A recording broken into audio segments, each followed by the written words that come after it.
قلت إن باب حرمة الصلاة نحتاج إلى أن نوضحه ونزيد فيه وذلك أن كثير من الناس صار عندهم أهم المسائل ما له متعلقات سياسية واقتصادية واجتماعية ولا شك أن الدين يصلح هذه أو يصلح هذه الأبواب كلها ولكن هؤلاء القوم صاروا يستهينون بمثل هذه الأبواب أبواب حقوق الله المحضة مثل أمر الصلاة.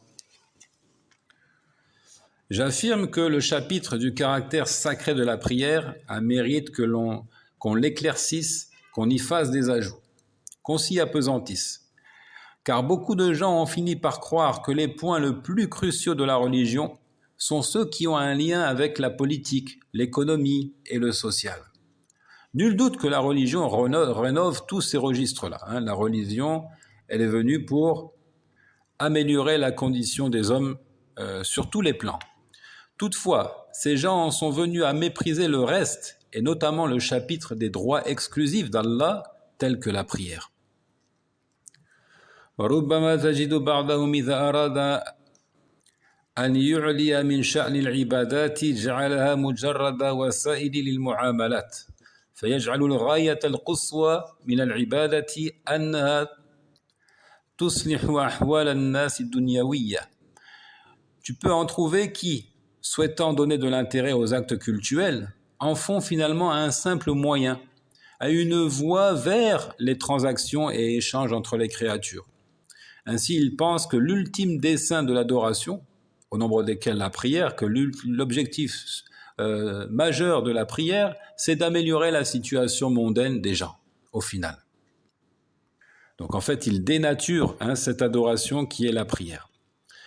Ils souhaitent parler des actes cultuels, mais ils n'en font qu'un simple moyen, une voie vers, encore une fois, cet objectif politique, économique, social, vers les transactions et échanges entre les créatures. لا شك أن العبادات لها أثر عظيم في ذلك غير أن العبادات بابها الأساسي إصلاح ما بين العبد وربه وقد اتفق الناس على أن المرء إذا كان لا يصلي فهو شر من السارق والغش والمرتشي والمغتصب وهذا أمر عظيم على من تأثر بالثقافة العصرية واستهان بحقوق الله عز وجل ولم ينظر إلا لحقوق البشر.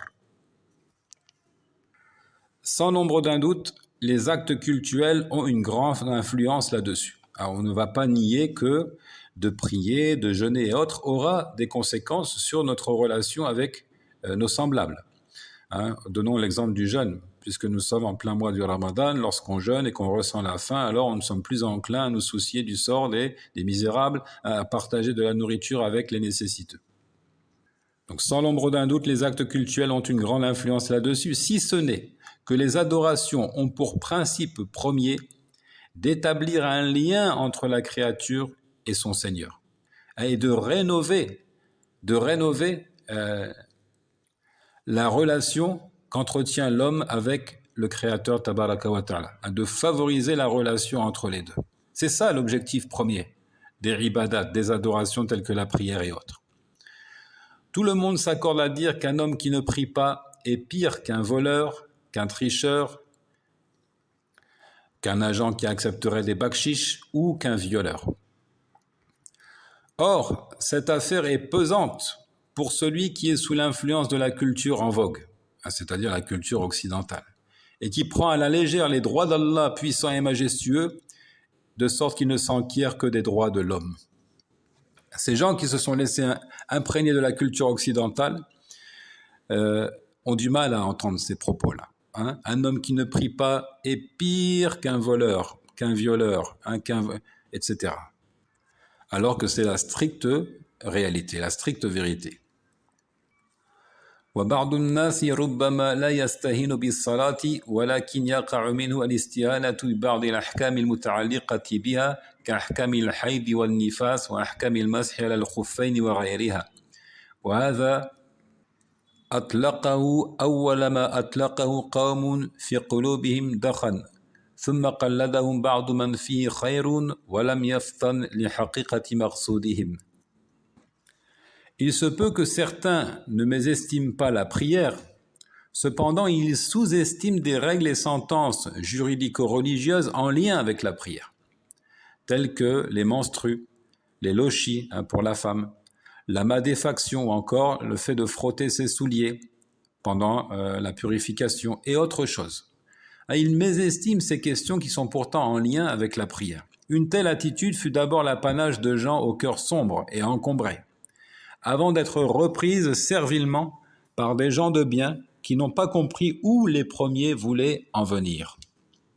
Et de là, certains ont développé un discours malvenu, disant par exemple « vous ne parlez que des pelures et que des épluchures », en parlant de thèmes de religion tels que la jurisprudence islamique.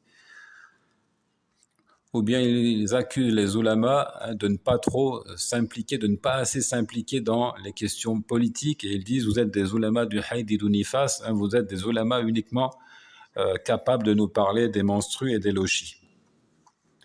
Et à cette occasion, citons le récit suivant, rapporté par Ad-Darimi dans son Musnad au numéro 824. أخبرنا محمد بن يوسف حدثنا عبد الحميد بن بهرام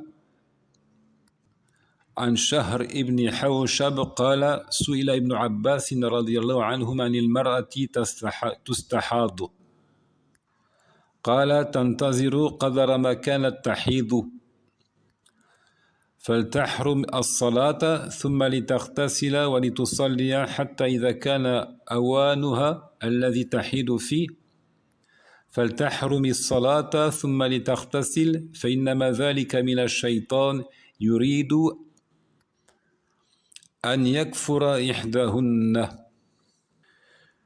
Donc Mohammed ibn Yusuf nous a informé, Abdul Hamid ibn Mahram nous a conté, selon Shahr ibn Hawshab qui dit, Ibn Abbas fut interrogé sur la femme victime de saignement à istihada, c'est-à-dire en dehors de sa période mensuelle, de sorte qu'elle ne sache plus ce qui correspond aux règles.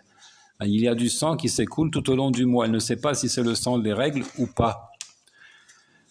Il dit, c'est-à-dire Ibn Abbas, qu'elle attende sans prier une période égale à celle durant laquelle elle voyait ses règles, puis qu'elle se lave et prie jusqu'à l'approche de la période durant laquelle elle voyait habituellement ses règles. Dès lors qu'elle s'interdise la prière, puis qu'elle se lave. Il ajoute, cela provient du diable qui souhaite que l'une d'elles mécroie. Cela provient du diable, c'est-à-dire cet écoulement de sang inhabituel en dehors des périodes de menstrues. Cela provient du diable qui souhaite que l'une d'elles mécroie, c'est-à-dire mécroie en délaissant la prière. هذا أثر محتمل عن عبد الله بن عباس يتكلم فيه عن الكفر والإسلام وهو يتكلم عن حكم الاستحاضة والمستحاضة هي المرأة التي نزل عليها دم فاسد اختلط بحيضها فلم يتوقف الدم عن الخروج فيقول ابن عباس إن الشيطان يريد من المرأة أن تكفر بمعنى أنه يجب عليها الصلاة ولا تصلي لأنها تظن نفسها حائضة وهي ليست حائضة وإنما ذلك دم فاسد. Donc ce récit est potentiellement attribuable à Abdullah ibn Abbas. Il y parle de la mécréance et de la foi en évoquant les règles de la métorragie. C'est encore comme cela qu'on appelle l'istihada, ou encore écoulement de sang en dehors des règles. Il y parle de foi et de mécréance et d'appartenance à l'islam alors qu'il traite de la métorragie. Donc il s'agit de la femme qui voit s'écouler du sang sans lien avec ses menstrues, de sorte qu'elle ait du mal à distinguer les deux. Ibn Abbas dit que c'est l'œuvre du démon, qui aimerait voir la femme mécroire, qui aimerait voir la femme mécroire. C'est-à-dire qu'elle cesserait de prier alors qu'elle en a le devoir, pensant qu'elle est en période de règle tandis qu'il n'en est rien. فهذا رد على هؤلاء ذكر هذا الصحابي للكفر وهو يتكلم عن أحكام الحيض من أقوى ما يرد به أو يرد به على من يستهين بهذه المسائل ومن عظم هذه المسائل لورودها في الوحي فسيعظم كل المسائل الواردة في الوحي وسيدخل في ذلك كل أنواع المسائل سواء ما له متعلقات سياسية واقتصادية واجتماعية أو ما ليس كذلك. La mention de la mécréance par ce compagnon, alors qu'il évoque les sentences propres aux menstrues, est une solide réplique à ceux qui déprécient ces questions. Quant à celui qui accorde un grand intérêt à ces points puisqu'ils sont cités par la révélation, il chérira tout ce qui est enseigné par la révélation, y compris ce qui est en lien avec la politique, l'économie, le social, etc. وجهل كثير من الناس بباب حقوق الله المحضة وعظيم قدرها في الدين أضعف مكانة الدين في قلوبهم وجعلهم فريسة للشبهات الملاحدة والمنافقين بمن يستهينون بحقوق الله لكفرهم به ثم يريدون من الشريعة أن تجري على أهوائهم وإن من براهين أن الشريعة من الله تعالى أنها لا تجري على هوى الذين يكفرون بالله ورسله لا العكس. Donc la méconnaissance du chapitre des droits exclusifs d'Allah par une foule de gens, leur ignorance de la place considérable qu'il occupe participe à l'affaiblissement du sentiment religieux dans leur cœur. Des cœurs qui deviennent des champs minés par les ambiguïtés soulevées par les athées, par les hypocrites. Ceux-là qui dédaignent les droits d'Allah pour la simple et bonne raison qu'ils n'ont pas foi en cela, qu'ils n'y croient pas. Ensuite, ils souhaiteraient que la charia se plie à leur passion, mais parmi les preuves que la charia provient effectivement d'Allah, il y a son absence de cohésion avec les passions de ceux qui ne croient pas en Allah et en ses messagers. Donc la règle est simple. Observons quelle importance l'individu accorde à la prière. Quelle estime est-ce qu'il accorde à la prière et à tout ce qui s'ensuit, tout ce qui va avec, de purification et autres, et aussi tous les textes de la révélation qui traitent de ces sujets. Et on saura si oui ou non il a compris l'âme de cette religion, et il a compris ce qu'Allah Azza wa Jal attendait de lui. Wallahu ta'ala a'lam wa sallallahu wa sallim ala nabiyyina Muhammad wa ala alihi wa sahbihi ajma'in.